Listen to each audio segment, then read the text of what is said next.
Hey everyone, my name's Walter, and I'm back here to bring you more stuff from Reddit finally. I have a few new subjects we're going to be looking at soon because I've been kind of bored, but today we're just going to talk about nice guys once again. Nice guys are those guys who call themselves nice as a way to define their entire character. Men have apparently been doing this for at least half a century, maybe longer. But now because of the internet, I can tell everyone about it. Well, let's just get started with nice guys from Reddit. These posts come to us from Reddit Nice Guys. If you are a man that has ever said, the nice guy never gets the girl, I'm going to start being an asshole, chances are you're already an asshole. And probably gets the girls, who then realize he is an asshole later, while the nice guys are still alone. Man, I don't think I've ever seen someone miss the point that hard. I guess the post was about him in the first place. You know, some people have a lot of trouble even being able to see themselves in complaints. I feel like I need to give girls a dating application. I swear. Can you hold a conversation? Can you text back? Do you know how to use a phone and call someone? Can you go on a date and break the awkwardness? Do you like guns and off-road? Do you like anal? JK. What? It's a question! I swear I'm a nice guy. I'm just tired of wasting my time on someone that's scared to commit because of all the bullshit they've been through. Well now, so have I. You don't see me crying about it. Oh yeah, I'm pretty blunt. Don't worry, we believe you're a nice guy. You filled the entire fucking bingo board. Almost. Old coworker. Never even went on a date. We did go out in a group a few times, but I'd explicitly said I wasn't interested. I've given us time so that hopefully you would bring it up so we could discuss it, but I guess I'll have to. Despite what it seems, I haven't kept a grudge against you. It's just something that pops into my mind and it kinda irks me. Whether or not you intended, realized, or acknowledged to, you've caused me a lot of grief. I've given up trying to get you back, and I'm just doing this so hopefully you understand my side. Trying to get you back, he says to someone he never had.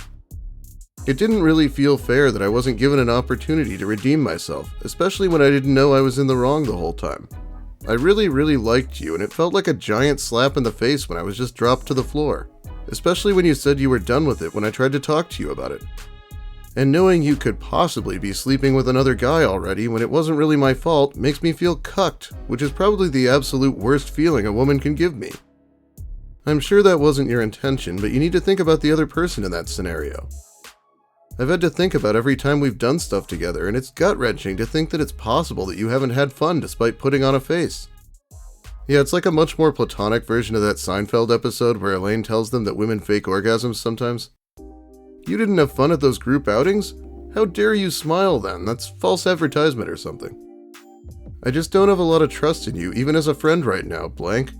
Because I don't know if what I'm doing is right anymore. I can't trust you to tell me what's on your mind, or to tell me what's going on at a specific time. It's become this game of whack-a-mole where I could hit something and not know it until I've lost.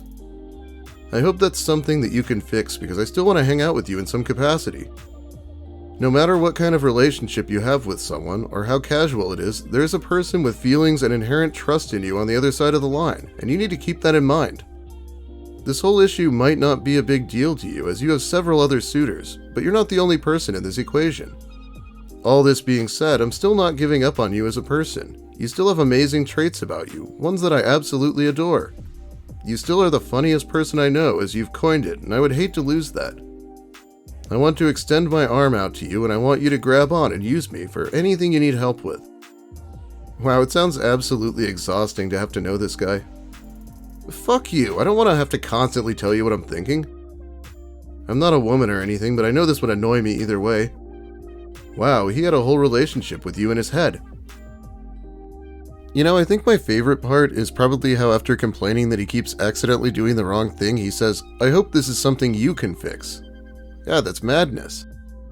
Okay, so it doesn't fool you too, RP in this context stands for red-pilled, so this is for Christians who have swallowed the red pill, presumably with the body and blood of Christ. The image you reflect.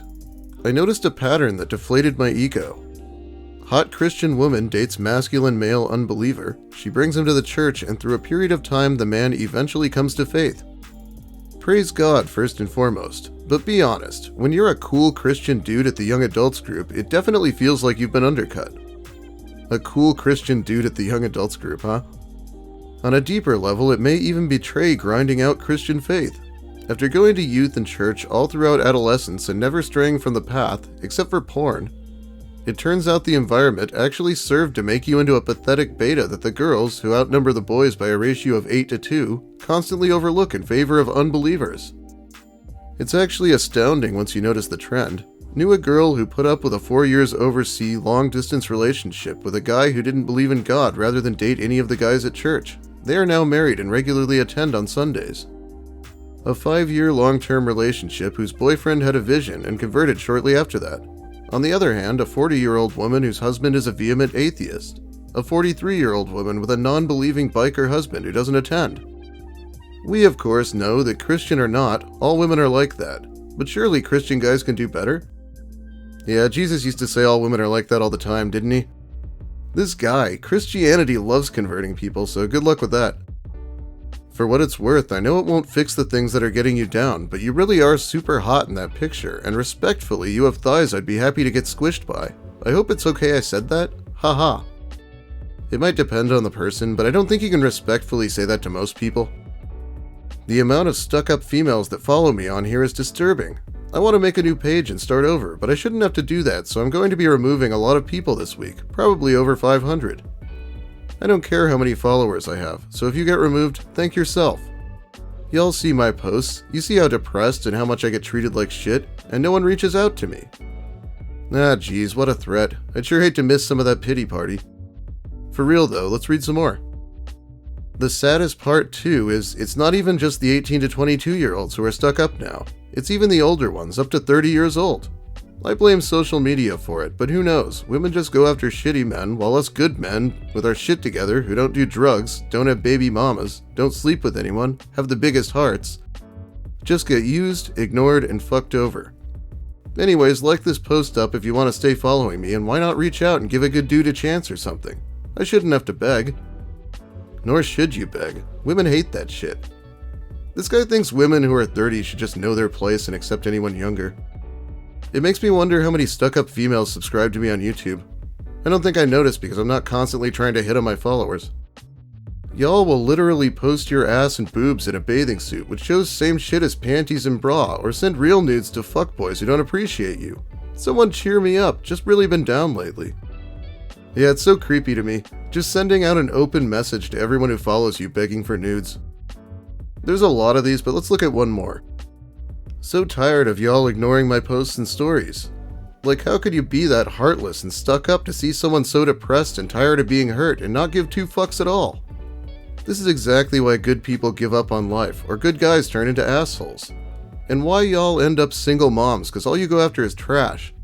I'll be removing inactive / stuck up all weekend. Like this post too, ... I guess these were all posted really close to each other because no one was responding. Go figure. This next man had an epiphany, I guess. I've figured it out. I'm single because I have 0 felonies and I don't beat women. Now hear me out. I have met a lot of chicks who were in a long-term, multi-year relationship with someone who used to hit them, or had one with someone in jail, so, according to Occam's razor, men who beat women and go to jail have long-lasting committed relationships. It's really amazing how many people are willing to blame the victim in these cases, but the people who do it never weigh all the factors clearly. Oh, she's scared for her kids? Well, she decided to stay. Oh god, here comes something. Someone posted this love letter all over campus at my university. I hope this is just creative writing. This is my love letter. I know this is going to come off as really weird, but I don't know how else to do this. I'm about to graduate, but I can't move forward with regrets, and my biggest regret is you.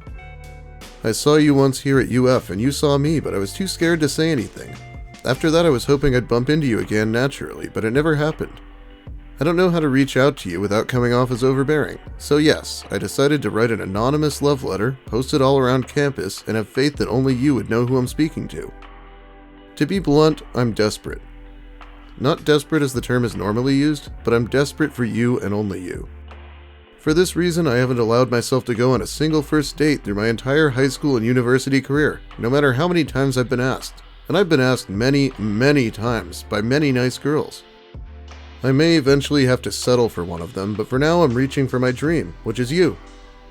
I pray that you'll see this letter and maybe I can see you once more. I think the best way to reach you is to use your own words. You sent me this text back in 8th grade and I've cherished these words ever since. One day we are going to be adults and shift and have careers and spouses and kids. Maybe, I don't know, you do what you want. Then one day we are going to look back on our lives and how silly everything was, and how we made big deals over small things, and shift, and how we are going to grow up. And we are going to be completely different people and tell stories about our middle school years and see things in a whole different light and just get older. And we won't be here forever. And one day we are going to wish we could go back in 8th grade, but we will never be able to go back. It's been 7 years, and without a doubt we both changed and matured, and I definitely look back and laugh at how silly I was. It's also true that I wish I could go back to 8th grade and be with you, but I can't. But we're here now, and there's no reason why we can't try things again as adults.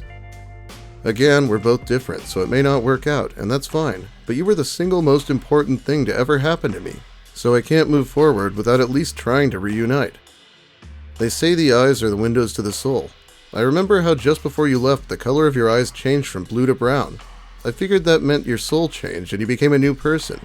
Now I simply want to look into your eyes once more and see if I'm in love with you or the ghost of you. You know who I am, and if you're willing, I'm sure you can figure out how to contact me.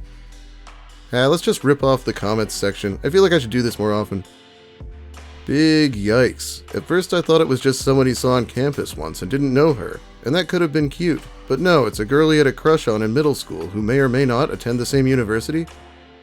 Imagine saving a text from 8th grade for 8 years. Absolutely wild. This is the shit people learn from movies. This one person you barely know but are attracted to, they are the one. Make a grand romantic gesture. I'm desperate, but not that kind of desperate. No, dude, you're that kind of desperate. Make sure to let me know what you'd think about this if you saw it and knew it was intended for you. But anyway, that's about all the time I have for you today. Thanks for watching, everyone. If you liked the video, give it a like. If you have something to say, please let me hear it in the comments. People always notice things that I don't. If you're new here and want more content like this, consider subscribing for more of the same. Okay, I have to shout out patrons next time, probably tomorrow. I know I just didn't post for a while, but we're getting started again. I might be covering Lucas Werner's more recent FetLife saga soon, and I have tons of relationship stories, so we'll see what happens this week. Well, have a great day, everyone, and try not to lament too much that you can't go back to 8th grade. Yeesh, I personally like being an adult.